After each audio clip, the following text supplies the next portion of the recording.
Hello, ICTforAg community. I am Io Blair Fries, the CEO of Dev Global, and I want to thank you so much for the opportunity for my organization to be a part of this community and effort. One of the pillars of Dev Global strategy is bringing communities and networks together at the intersection of technology and global development, specifically in this setting for agriculture and food security. I've been following the agenda, and what a great packed day you all had yesterday. To watch and see those sessions take place and to hear the conversations across the organizations and geographies was motivating and inspiring. Now, Jawu, I saw some pretty unbelievable numbers from yesterday. Were those real? Yes, Io, they are true.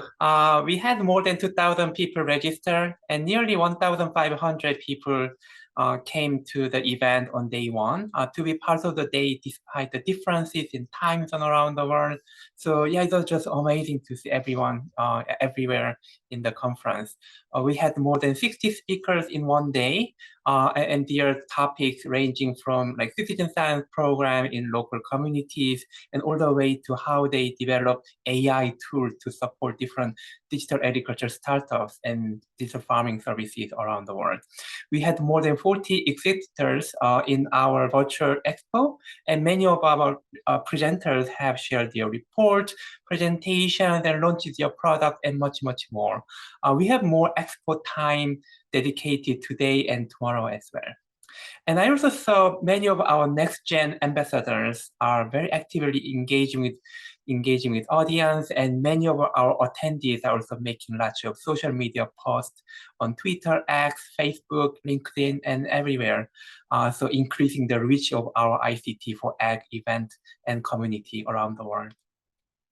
That's so great to hear. And speaking of social media, I think we can have some fun together and generate some content for our ICTforAg photo booth. You can go try it now. Anybody can head over to the URL that's in the chat and select props, take a photo, and remember your attendance here at ICTforAg. I actually did this and I posted mine on my LinkedIn, so you can go and find me and like my LinkedIn post there as well. Have some fun and share that across your social channels and with your peers, and we can create and generate a little buzz for our social footprint using the hashtags and tagging our organizations to interact across these social networks. So come find them, give them a like, use the social tags so everybody knows where to find you. And now we can get some housekeeping out of the way. So for those of you who are new to this, the lobby is where you go to find everything and choose your next session to attend. You can watch a session live right within the lobby, or if you want a more interactive experience, you're able to click into the individual session and join the webinar. Please use the chat functionality in the sessions you're attending and in the lobby to submit questions and share your thoughts and reflect on what you hear. And that way we can all have a little bit of an experience communicating and collaborating as though we were here together in person. Additionally, you can learn about the other attendees and interact with them directly through the chat. And I challenge everyone to find one attendee through the lobby and reach out to them with an icebreaker question, just like we would if we were here together in person. As an attendee, you're able to build out your sessions and your agenda by bookmarking sessions that you will see on your calendar, and that's going to show up within your itinerary. We have so many great sessions and times where breakouts are going on at the same time as the sessions, unfortunately. If you can't watch a session live, all of them will be available after the event, both within Zoom events and long-term on the ICTforAg website. And the exciting news is all the sessions from yesterday are there already. So if you've already missed something and you want to catch up, you can go in and see that on the Zoom platform. Now let's get into our agenda and lead with our first keynote session and speaker today. We are honored to welcome our first keynote today and speak about digital initiatives in the agriculture sector in Telangana. We have with us the Principal Secretary for Information Technology, Electronics and Communications, and Industry and Commerce Departments for the Government of Telangana, Shri Jayesh Ranjan Ji. Welcome and thank you for your time. Thank you. Thank you very much, Ayo. Delighted to be a part of this excellent summit. Greetings to all the participants, greetings to fellow speakers, panelists. The theme that I'll be discussing today is how, as a government, we are utilizing digital to promote agriculture.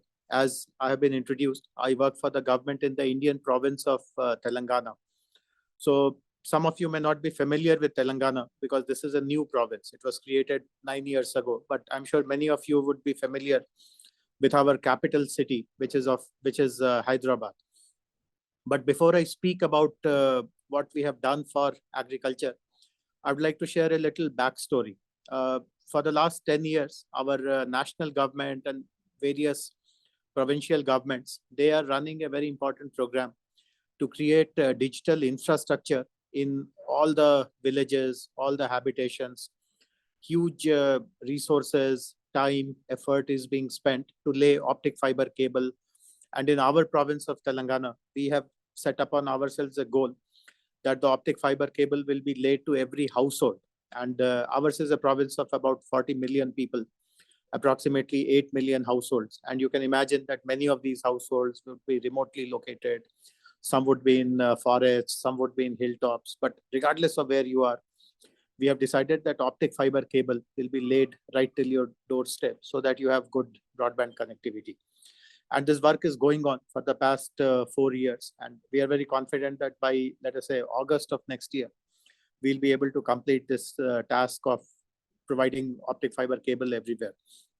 Now it's happening in sequence, like we finish one village, we move to another village, we move to the third village. And but the very common experience is that, let us say I finish optic fiber cable laying in one village. Let us say I'm a simple villager in a remote village. I live in a modest house. I have modest kind of living standards. Let us say I went to bed tonight, and tomorrow morning when I wake up, someone tells me that, hey, there is broadband at your doorstep. We have not found literally anyone who is jumping in joy. Oh, there is broadband, and he's rushing to the shops. He's buying a smartphone. He's buying a tab. He's buying a laptop. He feels that his life is going to be changed. We don't see anything of this kind. And that has really puzzled us. We are spending millions of dollars to complete this task, but people are just not enthusiastic about it. They're not really kind of showing the kind of excitement that we had anticipated, we had imagined that they will show. Then we have we have dived deep into this phenomena, and we have found out that for a large majority of people who live in rural areas in India, who have simple living standards, internet, computers, technology is beyond them. They feel that this is a very elitist kind of thing. People who live in cities, who have gone to colleges, who speak English, who wear Western clothes like these, only they can have command over technology and internet, etc. And therefore, even if connectivity comes to my doorstep, there's hardly anything that I can do with it. That is one. But then we also realized, again through insights and talking to community, that there are hundreds of problems which an ordinary person faces day in and day out. And if we can show right before his eyes that technology can actually help you managing those problems or solving these problems, and some of these problems could be persisting for generations. Your fathers would have faced them, your grandfathers would have faced them. But if I can, and many people would have got used to living with those problems. But if I can show to you that, hey, there is a piece of technology, it can work, it can help you alleviate those problems, then the buy-in starts coming in.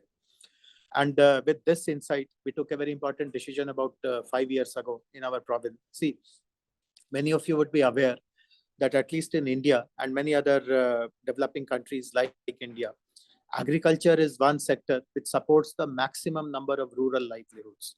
And therefore, we decided that let us focus on this sector of agriculture. Let us bring as many digital solutions as possible. Let us identify all the pain points of the rural folks, and let us provide digital solutions. And hopefully, when people see that technology is helping them improve their production, improve their productivity, reduce their costs, then their participation in technology would be higher. And therefore, all these efforts that we are making to provide digital infrastructure, optic fiber cable and all that, there'll be some justification for a government doing all these kinds of things. This is, of course, one imperative, but there is another imperative as well. See, again, India, as you know, is very keen to improve its economic might, become one of the economic giants in the country, in the world. And obviously, agriculture has to play every important role. Agriculture productivity, production, etc., have to rise manyfold in order for India to improve its economic might. So successive governments, national governments, that is, they have been making this promise that they will double farmers' incomes. The current government in Delhi has this as one of their flagship ambitions. The previous government before them had this ambition. So I would say that for about 2 decades, for 20 years, governments have been kind of, at least their intent is that farmers' income should be doubled. But the reality is that we are far from reaching that doubling levels. We are there, but it is not really doubled. So we in our province of Telangana are very confident that technology can be that game changer. If you are able to reduce inefficiencies, if you are able to improve the cropping process using technology, then not only double, you can actually go beyond double. So these are the 2 important imperatives that we have followed in our government. One is to, of course, ensure that the digital divide that we speak about, rural folks who have not been to higher educational institutions, they don't feel that technology is not for them. So bring them also in the bandwagon of technology, but do so by ensuring that some of their most pressing problems are identified, most pressing problems are answered. And we have chosen to try this out in the agriculture sector to begin with. It's not to say that they don't have problems related to their health or their livelihoods or their commute or energy or sustainable living, etc., etc. But we decided to focus on agriculture in a very concentrated way. So these are the 2 imperatives. So what we have done here in this province of Telangana is that we have identified the 3 main crops that are sown here. And these are rice, cotton, and maize or corn. And we have done a very deep study to understand what are the various steps involved in putting these crops. So let us say when you are cultivating rice, of course, you prepare your land, then you gather all the inputs, you get seeds, you get fertilizers, you do the sowing, then you manage the crops. In case there is any pest attack, you take care of it. If there is some drought or excessive rainfall, you handle that situation. Then you harvest, and of course you do some primary processing, then you take it to the market, you kind of sell. And all these steps are there for other crops as well, for cotton, for maize or corn. And we found that in each of these steps, there are inefficiencies. There is potential of getting better results. There's potential of losing smaller amounts, but that is not happening because you're not following precise ways of handling your agriculture. And we also noticed that there is a very clear divide between large farmers and in India, there is a category which is called small and marginal farmers. So there's a very clear divide in the levels of inefficiencies in the fields of the large farmers and in the fields of the small and marginal farmers. So what we have done, this exercise was begun more than 5 years ago. We started scouting for technologies to address each of these operational steps. So when you are preparing your lands, what are the inefficiencies? Are there technology solutions available to take care of those inefficiencies? When you have to handle pests, what are the technologies available which will make your operations better, reduce the menace of pests, or minimize the damage that can be caused by pests, and so on and so forth. And we have been able to identify 80 plus such solutions across the entire range of agricultural operations for all these 3 kinds of crops that I spoke about. And we have begun trying all these solutions in a regulated kind of condition. Before scaling up in the actual fields of the farmers, we have decided to kind of try them out. So we have an agriculture university in our capital city of Hyderabad. And the agriculture university is bestowed with large land parcels in different parts of the city, of the state, of the province, which mimics the different kinds of soil conditions, climatic zones, etc., etc. So we have tried out all these solutions one after the other. So I won't claim that we have tried out all 80 of them, but we have tried out approximately 30 of them by now. And we have identified 18 of them which are ready to go live at fuller scales. And we have started introducing them, and the results are very encouraging. The initial results are very encouraging. I should also point out that the solutions, these 80 solutions that I spoke about, they have been sourced in different ways. So some of these are large solutions. For example, we have taken a solution from, these are sourced from large companies. And for example, one of them is a contribution of Microsoft. So they have a predictive analytic tool which looks at the weather patterns of, let us say, 90 years. And it tells you what is the best time for sowing the rice crop after the onset of monsoons. As one would imagine, rice is heavily dependent upon monsoon. So let us say monsoon starts on day 1. What is the best time for you to sow your crops to have better output? So that is one. But there are many solutions which have been sourced from startups, from young entrepreneurs, young innovators. And Hyderabad, fortunately, is a very important hub for innovation and entrepreneurship. We were very fortunate to find many homegrown companies, startup companies, who have solutions. So I'll speak about a pest management solution, which was sourced from a startup. So academic institutions contributed to some solutions. There are solutions which use a range of technologies. So the Microsoft solution that I spoke about, that uses big data, that uses machine learning, predictive analysis. The pest management software application that I'm going to speak about, that uses image recognition. In India and also in our province of Telangana, we also unfortunately have this challenge of spurious seeds, fake seeds. Many times farmers lose out because they have not sown good quality seeds. So we are using a blockchain enabled solution which does all this tracing and tracking of the origin of seeds. So all possible, we use drones for some of the solutions. We use IoT sensors, soil embedded sensors, which capture lots of data, which is relevant for some of the solutions. So every possible emerging technology that one is currently familiar with, we have been able to use all of them in crafting these solutions. In some cases, when we found that there is no ready-made solution available, we actually created a challenge, a grand challenge, invited companies, invited startups to contribute solutions. Some of the solutions have been sourced through these kind of grand challenges, etc. And today we are in a comfortable space. Of course, it's not to say that the search for solutions is over. We are always ready to look for a better solution, a more elegant solution. We are also very keen that these solutions should be very simple to execute, because I mentioned a while ago that rural folks who have not been to, let us say, higher educational institutions, etc., they have this kind of a mental block. The technology is not for us. So if you tell something which is very complicated, which is very difficult to implement, that poses its own challenge. It poses its own difficulty. So we are trying to keep all the solutions very simple, very elegant, very easy to implement. And as I said, the initial results are very, very encouraging.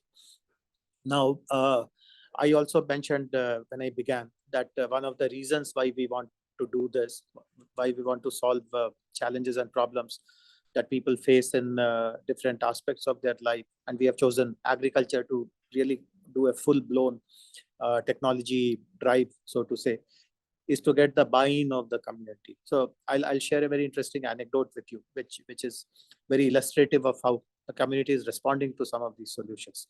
So I told a while ago that we have identified a pest management solution. So this is a solution which actually encourages you to download an app in your phone. Now it is pretty common. I'm sure many of the listeners would be familiar with this. And at different stages of the crop, you keep taking pictures in your phone and keep loading them on the app. And the back end of the tool has the capability to tell you in advance, at least 20 days in advance or 30 days in advance, if a pest is going to attack, if at all a pest is going to attack, which pest will it be, and how to monitor closely the symptoms of that pest attack, and then obviously what precise solutions are available. Now, typically, this is a very cultural thing in India, but I'm sure it happens in many other parts of the world, that if something new is going to be launched, you do a ceremony around it. And in India, again, it is very customary to invite the ministers, the politicians to do the ribbon cutting or show that app in their hand and click a button. It makes them look good and all that. So we also invited a minister. So he has a rural constituency. The minister is from a rural area, from a rural constituency. And we told him that on this date, at this time, please come over to the village. We'll be doing this launch of this app. And I went there in advance to set up the stage and rest of the stuff. And the startup who had developed that solution, they had also sent their team. But and they were setting up the screen and the projector, and they were connecting their laptop to that projector, etc. But apparently the tech guys were not from that startup team. They were not able to come there, and they had said some business development person.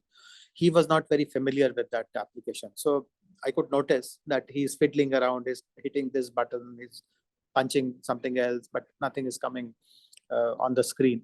And some villagers had gathered because the minister was about to come. So about 60, 70 villagers were seated, and they were watching this whole thing. And I noticed that one of the villagers who was somewhere sitting in the middle, he got up and he started instructing that, no, you press that button, a drop down screen will come, then choose the third option. Then they will ask which crop is being sown, then answer this, then this. And the business development guy had the sense to follow that person's instructions. And within a few minutes, the whole screen became live. And this villager who was responding, I mean, not that it is written on anyone's face, but from his general appearance, you can easily make out that he's not someone who is a very tech savvy person, who has some great understanding of technology, who has gone to some college and all that. He looked like a very simple, humble, middle-aged kind of a person. I suspected that maybe he has a son or a daughter who is more educated, who is more familiar with tech, and that son or daughter might have kind of helped him understand this technology, navigate this technology. But I was still very curious. Then, of course, the minister came and that launch ceremony happened. The minister went away. I decided to chat with this person who was in the audience and he was guiding. And after the ceremony, I went up to him. I asked him that, how come you know so much about this app? We have not even launched it formally. Have you used it or something similar in some other context? Or I also asked indirectly, do you have a son who studies in Hyderabad or something like that? But he told something very interesting. He mentioned that while the minister and you have come today, in anticipation of this launch ceremony, this company has been doing trials over the last 10 days or so. And this particular issue, he's a cotton growing farmer. And in our province, typically every second year or third year, there'll be a massive pest attack and literally half of your crop will be gone.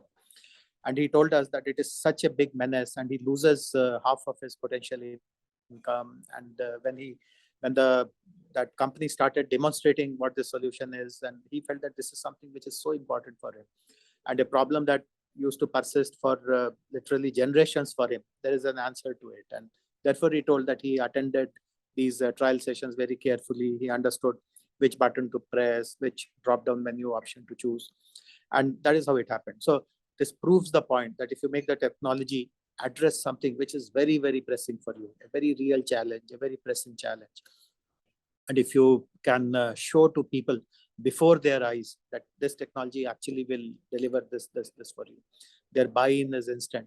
And I feel very proud that in our state, we have been able to work with the agriculture sector to unleash all these new technologies. Two other quick points that I'll mention before I kind of conclude.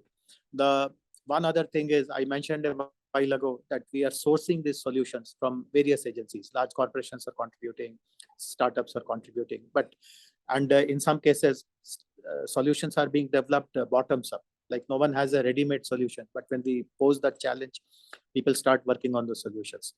Now, we also realized that to work on solution, and today many technologies, it could be IoT, it could be blockchain, but AI is always getting kind of layered into it or factored into it. Now, you require access to data.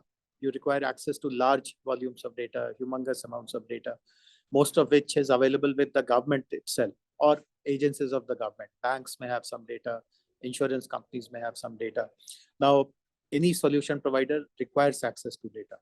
But right now, the rules of how do you collect that data, compile that data, make that data machine readable, interoperable, and then how do you follow norms of privacy, confidentiality, ethicality in using that data. All that was in a kind of a gray area.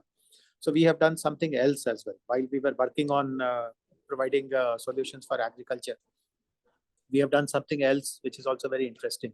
We have created an agriculture data exchange, which is a first of its kind in our country. We have partnered with a very renowned knowledge institution in our country, which is called the Indian Institute of Science. And with the help of their faculty members, we have created a data exchange, which lays and a data management framework, agriculture data management framework, which lays out very clearly whose data will be posted, who will be permitted to use, and if you are going to get some commercial benefit out of using that data, how that benefit passes on to the kind of the origin of that data, the farmer, that is, how do you take consent? So this again is something which is very, very interesting. The other thing which I wanted to share with you is that most of the work that we are doing is in collaboration or in partnership with other domain experts and institutions. So the role of the government is not that I can do everything by myself, but to bring people together, create that collaborative kind of a framework. So I can just share a few examples. We are working with UNDP in kind of testing out a solution which is called DICRA, DICRA. So this is basically to promote climate resilient agriculture using data as the evidence. So it's all evidence-based, data-based. So we are using satellite mapping data and identifying issues related to climate resiliency and then providing solutions. So we are doing it for some of the crops in our province, and the solution that we have worked out in Telangana has now been replicated by UNDP in many countries across the world. So those who are interested, please look it up, DICRA UNDP Telangana, and you will see how it all began with us as a part of our work. We are collaborating with another institution called the World Economic Forum, WEF, and we are running a program which again is a very comprehensive program. In fact, some of the things that I spoke about, like how we have created a compendium of solutions, how we are sourcing solutions.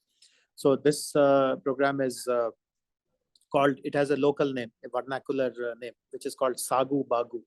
In English, it translates as agriculture which benefits everyone. Sagu is agriculture, Bagu is benefit. So let everyone reap the benefit of agriculture. And this is a program in which the World Economic Forum is helping us. So the data exchange that I spoke about has been set up with the assistance of World Economic Forum. Some of the technologies that we identified, that we scaled up, has come through that route. So the point I'm trying to make is that there are large number of people who are working on similar issues, similar problems. And as a government, it is your prime responsibility to identify which of these will work for your use cases, your context, and kind of facilitate in bringing them together. So I will stop here. I feel very happy that the kind of digital solutions that we have been able to identify, they have started working. I'm not sharing numbers right now. See, in the beginning, I told that one of the imperative to start this initiative was to ensure that farmers' income double, as has been promised by successive national government. So I don't have, as of now, data to tell whether we have actually done that or not. So intuitively, I'm confident that it will happen. But we are still in early days, so we have not yet gathered data to tell how much we have progressed. But the progress is there. Progress is visible. The progress is there. And possibly after a year, or let us say 18 months, we will be ready with data to show how much incomes have gone up, how much losses have come down, production gains, productivity gains, etc. And hopefully, if I'm invited again for ICTforAg for next year, I'll come with lots of data as well. But I'll stop with this. Thank you very much for your patient listening.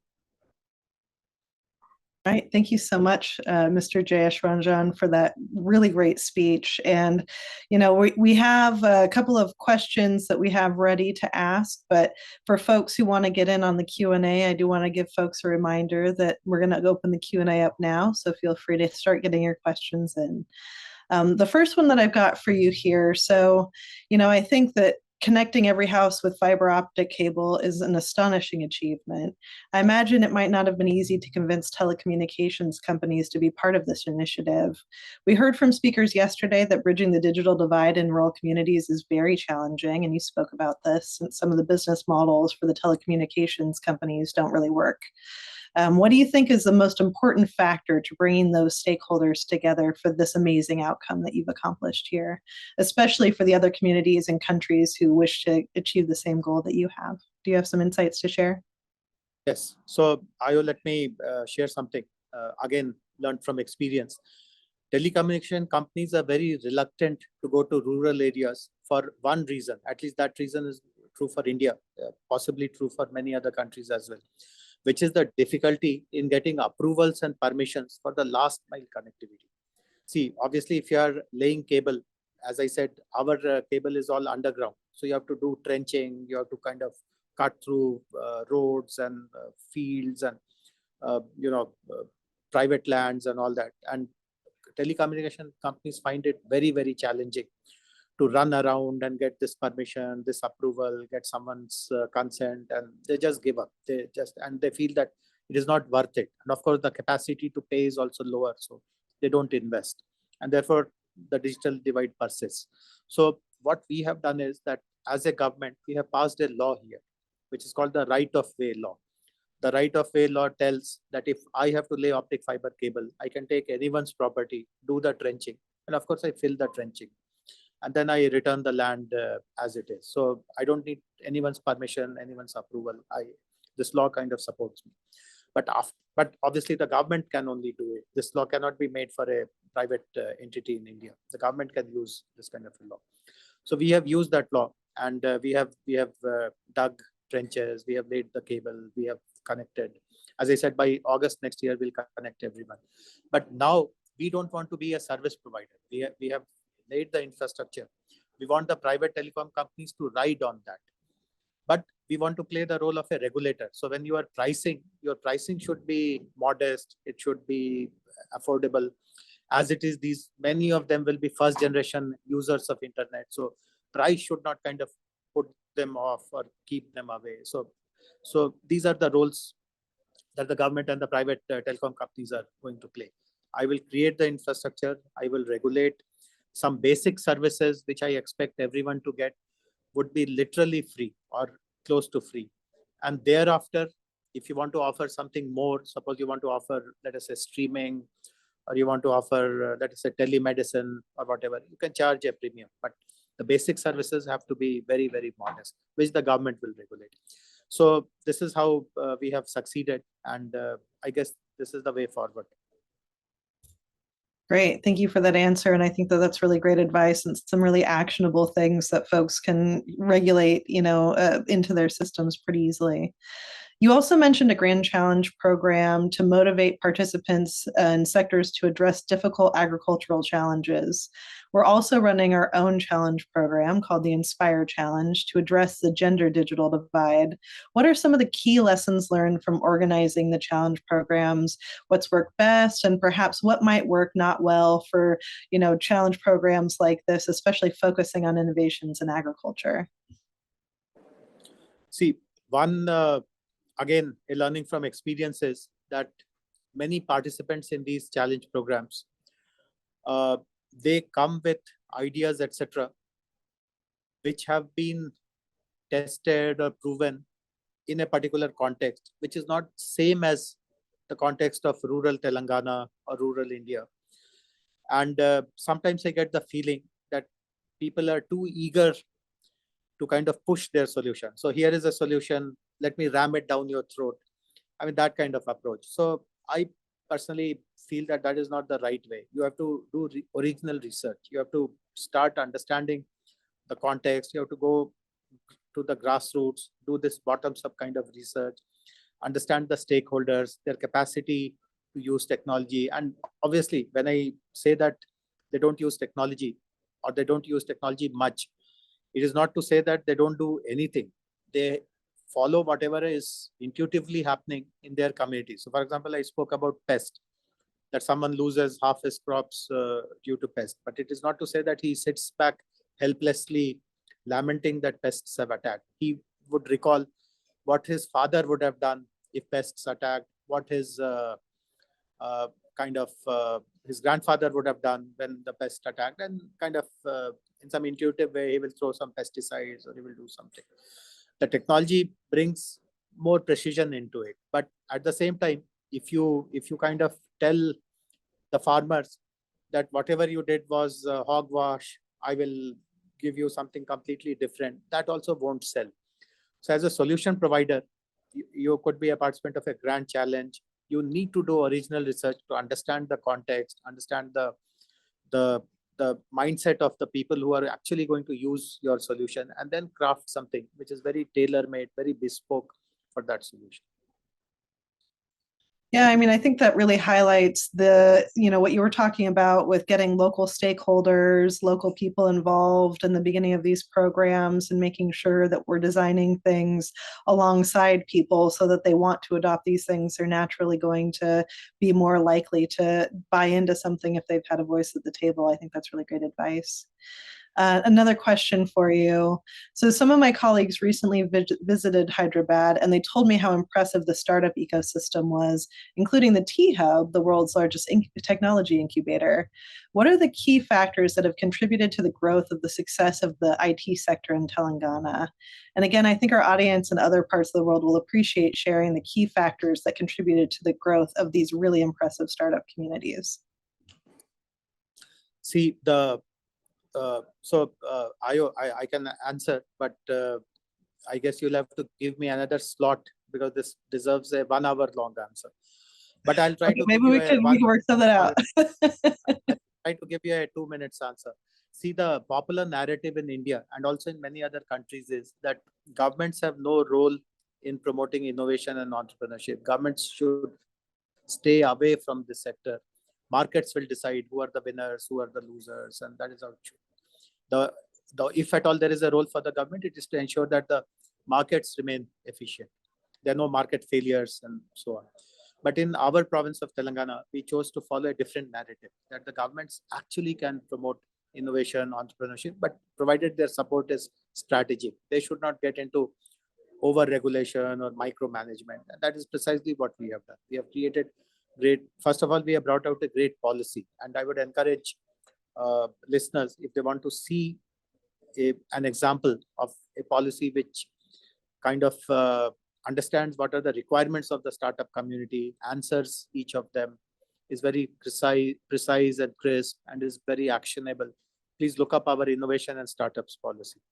And then, of course, create institutions to implement that policy and bring the best talent to run these institutions. So these 3 mantras have worked very well for us. And I'm glad that your colleagues who came to Hyderabad were appreciative of the innovation ecosystem that we have built so meticulously.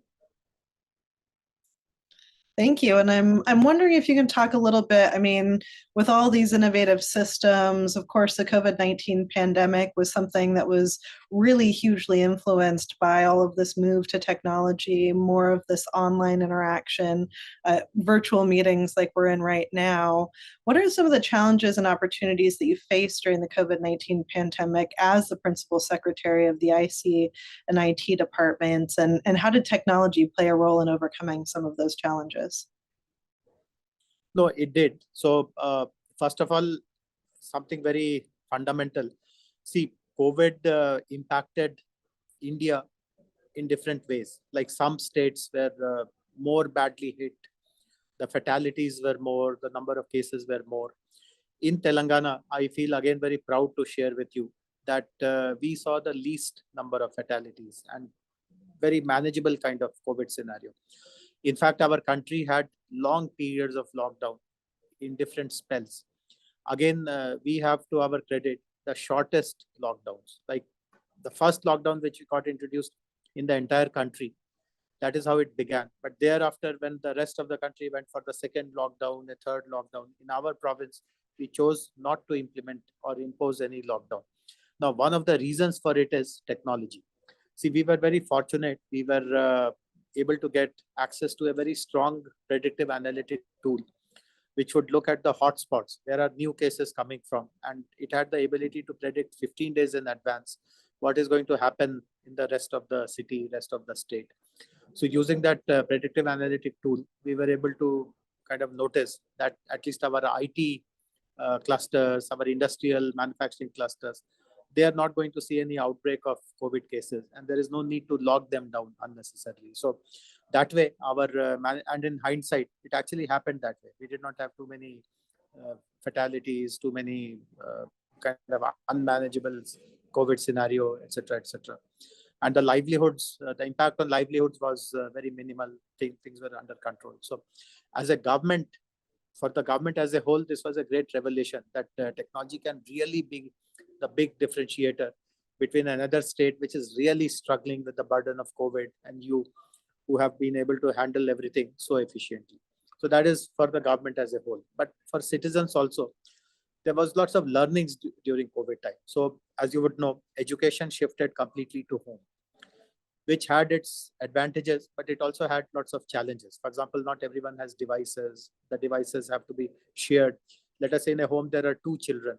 One is in grade 5 and one is in grade 9. Now, both can't watch on a single mobile device 2 lessons. So how do you do that? So lots of understanding about how do you use digital, but understand the realities at the grassroots and then make digital available. So we realized that nothing can be done. 2 classes will be taught simultaneously, but if you have only one device, start loading all the lessons on YouTube so that one of the child at least can pick those lessons later on.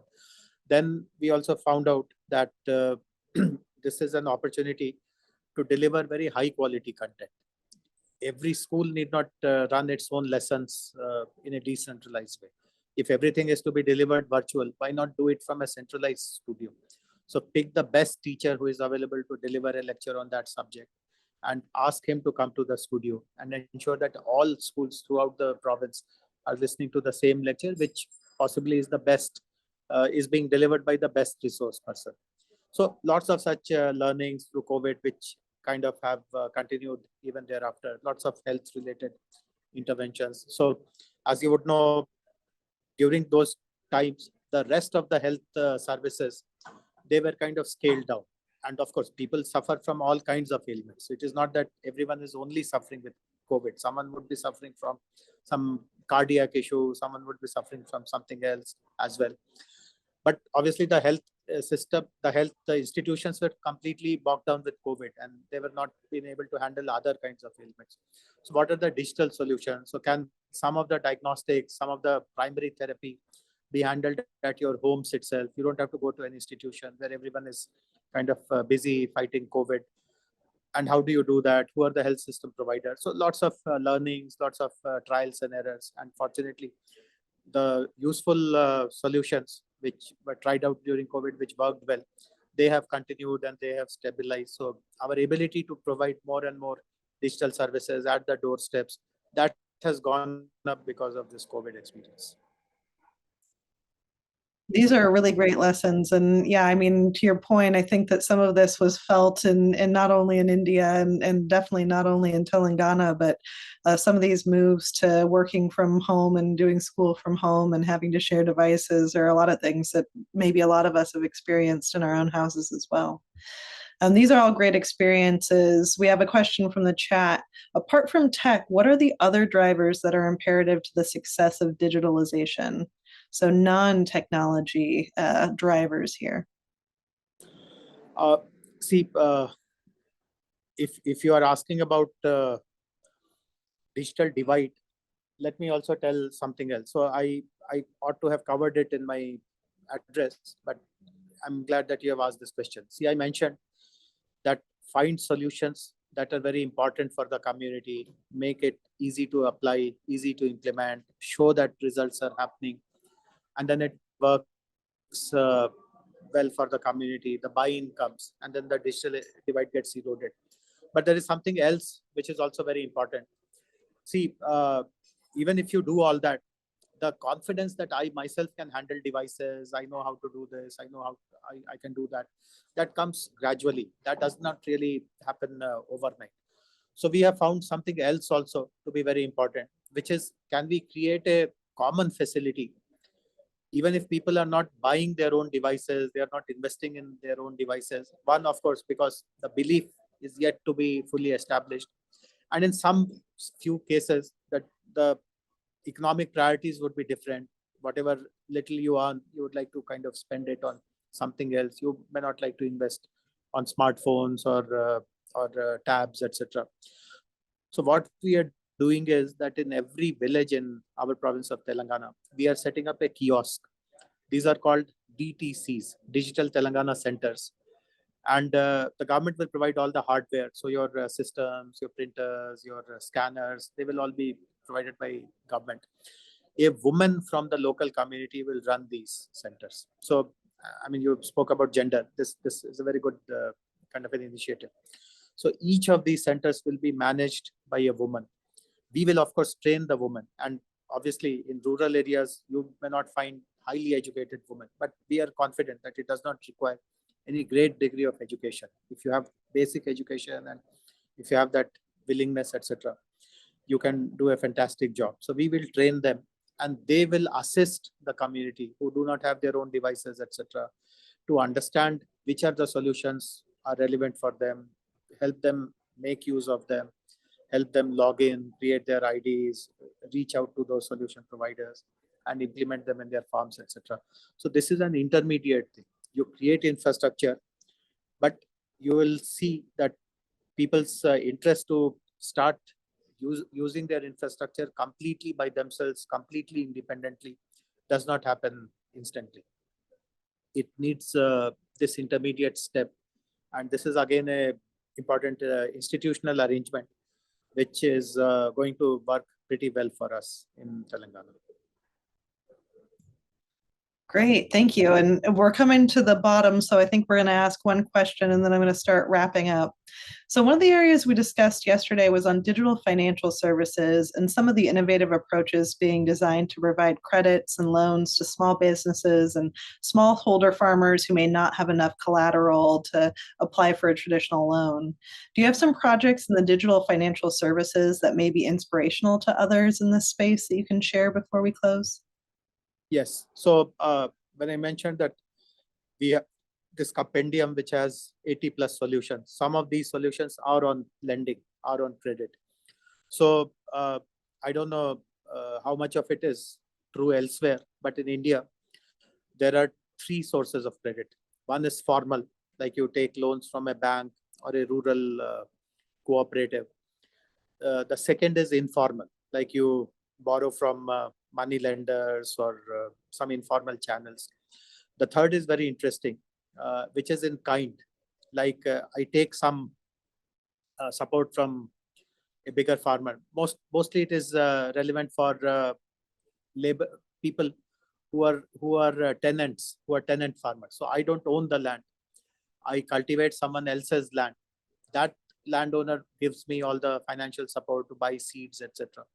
But I have to return X number of bags of rice or corn or whatever I produce to that farmer. So three kinds of arrangements are there. Each of these have their own challenges. The formal system is kind of it does not really, it's not very inclusive, so to say, and there are all kinds of limits. You can only borrow this much, even though your requirement is more. So in fact, the most common scenario is a combination of one and two. You borrow from the formal system, but the formal system does not provide for all your needs, and therefore you then borrow something from the informal system also. So some of the solutions that we have kind of worked out, some of the tech solutions, one is to improve your credit score. So how do you use credit? So many of these farmers, they are also members of other community groups, which are also into thrift and credit. They borrow, they lend. What is your track record there? How do you kind of repay your loans? So one is to improve your credit score using technology. We also have solutions for peer-to-peer lending. So you don't have to go to a money lender. You don't have to go to a kind of, you go to a formal institution, but even if all your requirements are not met, there are simpler solutions which give you easy loans, instant loans. The third is about valuing your collateral. When you take a loan, particularly in the third scenario, when you are a tenant farmer, how do you value what is the worth of that credit? How do you repay that? So some of that happens by wrongly kind of valuing your the size of your collateral. So how is technology efficient in creating that value? How can you mortgage some of the future product which will come in the future to take some of the loans at lower rates of interest. So lots of solutions have come up. These, as I said, these are still being tried in kind of limited context. But I'm very confident that in months and years to come, we would have identified 2-3 very precise solutions which meet the credit needs, particularly of the small and marginal and the tenant farmers. Great. Well, I think we might actually have one more time for more question. So one last thing before we go, what are some of the challenges that the IT sector in Telangana has faced in recent years, especially in the digital agriculture sector, and how are these challenges being addressed? So, as I mentioned, challenges have come over a period of time. We embarked upon this journey many years ago, close to 7-8 years ago. The first challenge was about access to digital. See, you can deliver digital solutions, but people must have access to digital infrastructure. So some time was spent in creating that digital infrastructure. But then we realized that that does not enamor everyone. People are not kind of jumping in joy if digital infrastructure comes to their doorstep. Then the next challenge was that how do you get their buy-in? Then we realized that identifying some very pressing problems, finding solutions, that will work. Then also we found that people still don't have the belief that they can handle these technologies by themselves. Then this assisted way of accessing technology, assistive technologies. Then we found out that there is a big gulf between the scenarios of a small farmer vis-a-vis a large farmer. And therefore, to oversimplify or to overgeneralize that we are creating solutions for farmers, that is not adequate. We have to divide them into subcategories. The small farmers require different kinds of solutions, large farmers. And gradually we are realizing that women amongst them, see, women also participate and contribute equally, if not more, into farming operations. And obviously they have to multitask. They have to do something else also. And some of the inefficiencies come because of this multitasking requirements. They are also expected to be at home, but they are also expected to go to the field at a particular time to switch on the pump set, which will irrigate their rice fields. And sometimes they can't do it, and therefore they miss out on some essential time at which they have to water. So one of our solutions is like that. You don't need to go to the field. Remotely, you can operate the pump.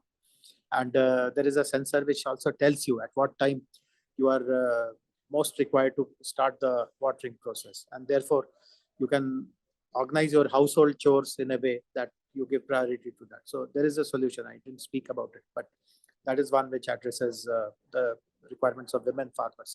So all these are challenges. But as I said, we have been successful in finding answers to these challenges at the right time. And today we are in a very happy space.